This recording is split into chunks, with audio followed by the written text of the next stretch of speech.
can do frozen transfers.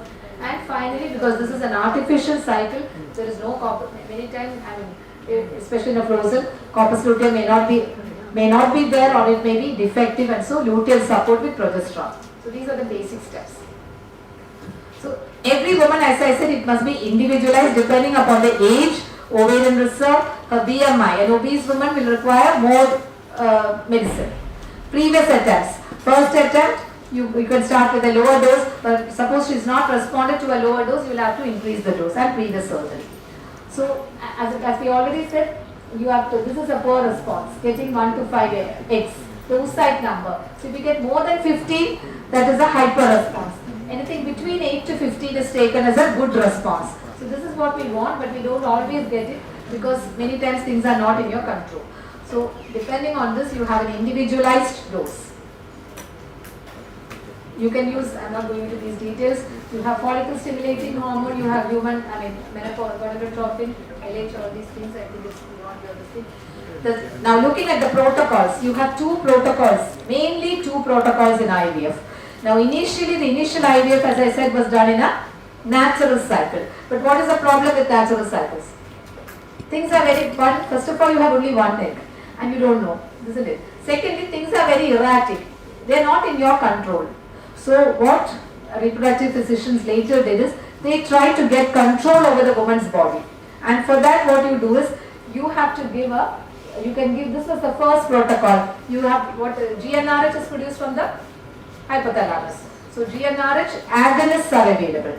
So when you give even though they are so-called agonists, initially they will be agonistic. There will be a flare. After some time, all the receptors will get used up. What we call as down regulation occurs, and then she goes into a phase of suppression. So the whole body, the ovaries enter a menopausal state. You understand? So that is what is done in the long protocol, in the agonist protocol. So you are suppressing the ovaries, and then you start your stimulation. Otherwise, what will happen is, the ovaries has a mind of its own. So suddenly they will start producing on its own. The LH surge will happen in between, and when the LH surge occurs, escape ovulation can occur. You will not be ready for your pickup, and you will miss the opportunity. So what we do is, we make the ovaries into a menopausal state by suppressing it, and then we take over the function of the ovary, of the woman's body, by giving gonadotropin injections from outside. Understand? And then the follicles grow, and they are in your control. So you decide when to do the pickup. Is it clear? Okay. Nowadays you also have an antagonist protocol. GnRH antagonist will just inhibit straight away. So there's an advantage, it is much less expensive. Okay, so this is the long protocol where you start the agonist much before in the previous cycle itself. So you have a long treatment cycle.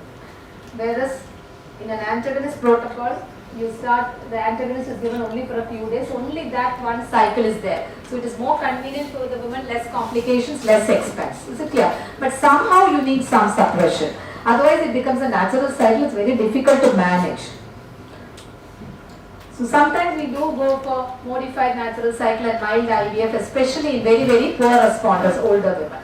Now coming to the actual process, as I said, you either go for a GnRH agonist protocol where you would have suppressed everything beforehand and then you start giving gonadotropins, or you will start gonadotropins and then give the antagonist. Either way, you are preventing natural LH surge. That is your aim. Everything should be in your control. So otherwise suddenly she may ovulate in the middle of the night. You can't be there all the time, isn't it?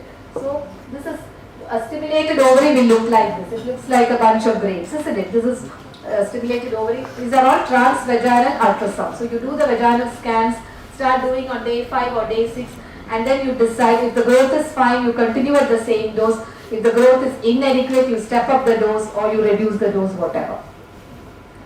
Now, when 3 or more follicles, 17 millimeters or more in size, you can give what is known as a trigger. So that is because now you need to give the trigger, because she will not give there will not be a spontaneous LH surge, isn't it, in these women? So you have to give HCG. HCG is actually just like LH. So you give HCG is given for the trigger. Other triggers are also there. And then the important thing is, you schedule the ovum pickup 34 to 36 hours after the trigger. So suppose today I find 17, 18 millimeters, there are 5 or 6 follicles. I can give the trigger today. But if I give the trigger today morning, what is going to happen is, I will have to do it tomorrow night. So, I mean, you don't want that, isn't it? You want to do it everything electively. So what I will do is I will plan it for tonight. And then plan after 34 to 36 hours later, you plan the pickup day after tomorrow morning. Is it clear? So that, and because you have given this agonist and antagonist, escape ovulation will not occur. Very, very, very rarely, once in a while it may occur, but usually nothing happens. So this is very, very important, the trigger part.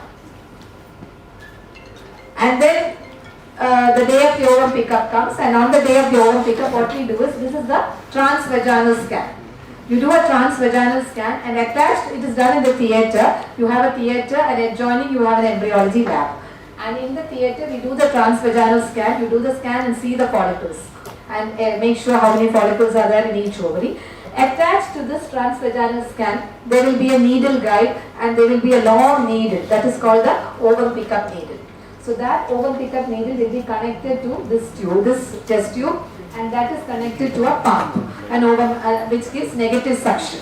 So when you step on the pump, you will get negative suction, and all the fluid in each follicle. So you have to enter the ovary and enter one follicle, take all the fluid from that ovary, then only, and then this is given through the pass box, it is given to the embryologist. So the embryologist will check for the what? What do you want?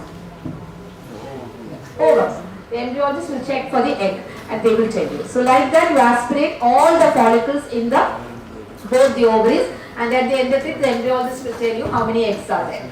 So these are, and we want, as I said, eggs should be in metaphase 2, because everything is arrested at that phase, isn't it? Metaphase 2, and we want eggs in metaphase 2, and those eggs are cultured in the lab. This is how the needle goes in. So you can see the needle goes in like this, and then you aspirate this, and from there you go into this, then you take it. You don't remove it completely. You just go backwards. By the time this will come in the center, you can remove all the follicles. This is how the inside of an embryology lab looks like, and this is where they look at the microscope, and this is the ICSI manipulator where they do ICSI. So inside this, so at this time they remove all the eggs, and it is put in different. There are different culture media for everything. So each time we have to mimic what is happening in the human body. So sometimes it is the tubal fluid which should be mimicked. Sometimes it is the uterus, everything like that. So different media are there, and the oocyte is cultured in media. At the same time,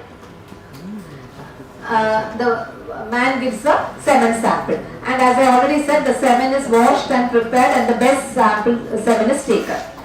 Now the oocyte is kept in culture media. This is how the oocyte will look when all the granules or cells are surrounding it. After some time, you keep it in culture media, and then you dissect it, and you find this is how a naked oocyte will look like, with all the layers of the corona radiata and this. So this is now ready for IVF or whatsoever. At the same time, as I already said, sperm preparation is done.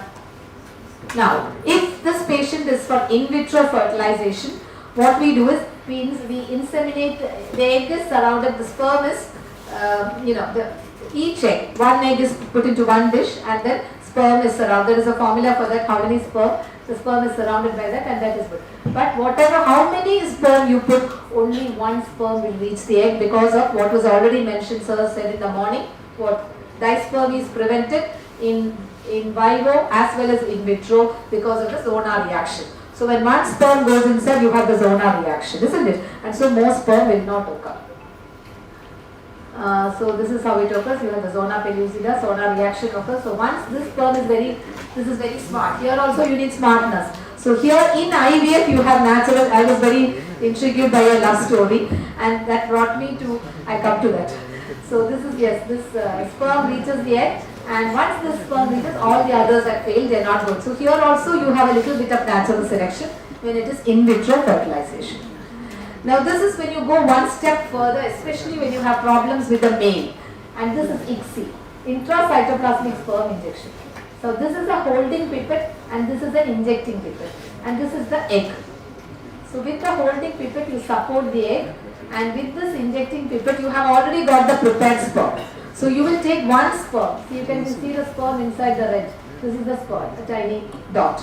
So this sperm is taken inside that, and then you inject it into the, you inject it and in only one sperm at a time should be injected. So we had one embryologist previously, so he used to say the same joke. He used to say, see this fellow, first of all they are chronic bachelors, he doesn't want to get married to his sperm.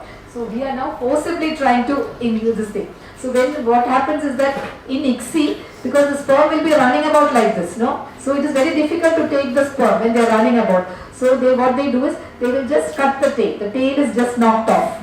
So they will knock off the tail, and I'm going to make him marry. This fellow will be running after the sperm and say, this fellow is refusing to marry, I'm going to make him marry. And then he say, okay, I succeeded.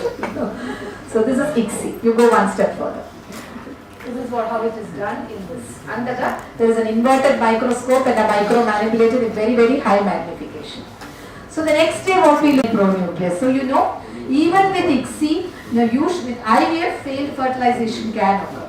Even with ICSI, rarely failed fertilization can occur. So this is the two pronuclei. You're happy, fertilization is occurred, you can keep it back. As I said, there are different media, there are incubators. You have incubators which will mimic the human body. So the temperature, humidity, everything has to be controlled. And the lab should have very, very high sterility. And these media also will mimic the conditions in the human body. Okay, so this is the next day you find.